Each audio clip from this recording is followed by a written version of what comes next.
There's something almost old school and mysterious about walking into a bar alone. These days, a lot of guys wouldn't dream of doing it.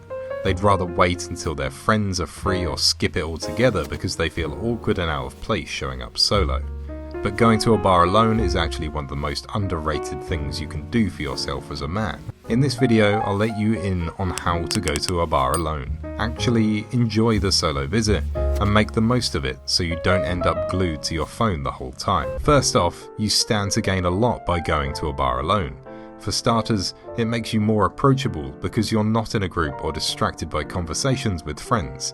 Other people feel more comfortable striking up a chat, whether it's someone next to you at the bar, a bartender with a story to tell, or someone who notices the book you're reading or the drink you ordered. You suddenly become a magnet for conversation, and that randomness can make your night way more exciting than if you went with someone. You might end up talking to someone who's lived a completely different life than you, or you find yourself deep in conversation about something random, like jazz music. With these benefits in mind, let's talk about how to find the right bar. If you're the kind of guy who doesn't love loud music, big crowds or sticky tables, then forcing yourself into a packed college dive bar just to be social will most probably make you hate the experience. The first key to finding the right bar is being honest with yourself. Personally, I always lean toward quieter upscale bars that take their cocktails seriously. There's something about walking into a bar where the lighting is low, the music isn't overpowering, and people actually put effort into how they dress. It gives the whole night a more intentional feel. When you go to a spot like that, it's easier to hold a conversation without needing to raise your voice. These kind of places usually attract a more mature crowd too, not necessarily older, but more grounded. You won't find as many people there just looking to get hammered or take shots all night. People tend to go to bars like this for the vibe, the drinks, and the somewhat calm atmosphere.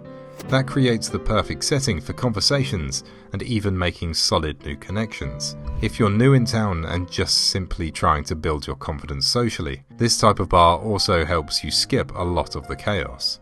I recommend checking out speakeasy style bars if that sounds like your scene. They're usually a little hidden, sometimes in an unmarked building or behind another business.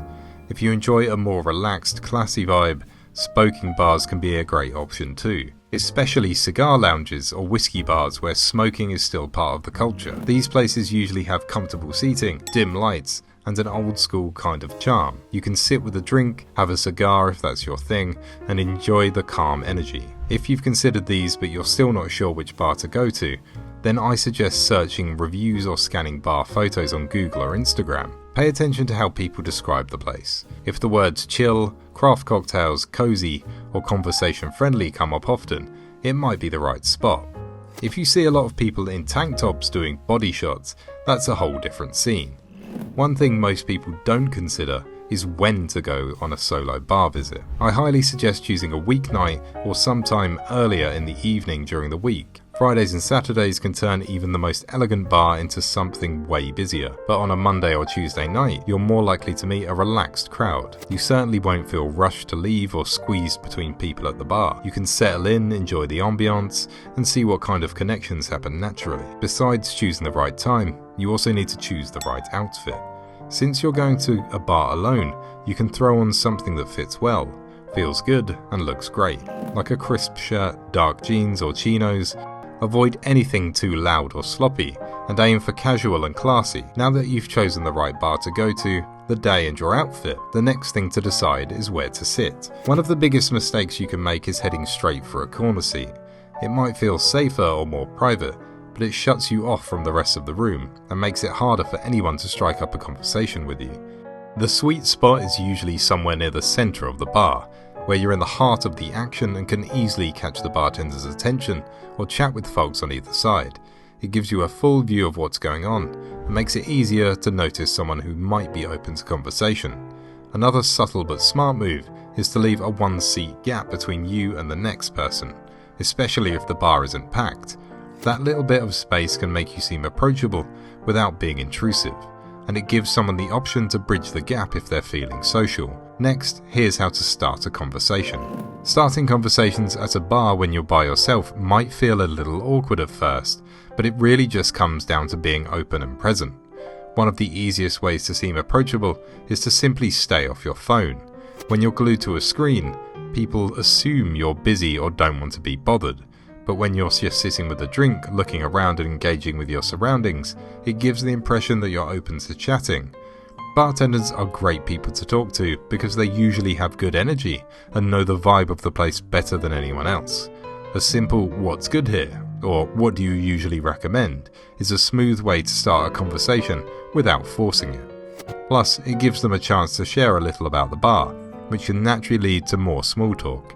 If someone next to you catches your eye, you can also break the ice by commenting on something in the bar like the music, a drink they ordered, or even a piece of art on the wall. It doesn't have to be witty or deep, just real. People pick up on genuine curiosity, and that's what gets conversations flowing. To get the most out of your solo bar visits, consider becoming a regular at the bar. It slowly stops feeling like just another spot and starts becoming more like your place. The staff begins to recognise you, remember your usual drink, or give you a warmer welcome when you walk in, and that little bit of familiarity makes a big difference. You'll start to notice other regulars too, and those small nods and short chats can turn into full conversations and new friendships.